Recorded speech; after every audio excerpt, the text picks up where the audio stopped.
جرمنی نے نئے قوانین کے ساتھ شہریت کو آسان بنا دیا۔ جرمنی میں مقیم تارکین وطن کے لیے شہریت کے لیے 5 اہم تبدیلیاں۔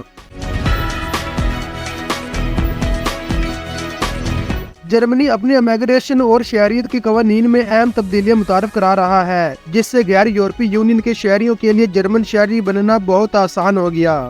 وفاقی وزیر داخلہ نینسی فیزر نے اعلان کیا کہ یہ نئے قوانین لوگوں کو جرمن بننے کے دوران اپنی اصل شہریت رکھنے کی بھی اجازت دیں گے، جس کے پہلے تقریباً اجازت نہیں تھی۔ تبدیلیوں کے مطابق درخواست دہندگان جرمن شہری بنتے ہوئے اپنی اصل شہریت برقرار رکھ سکتے ہیں۔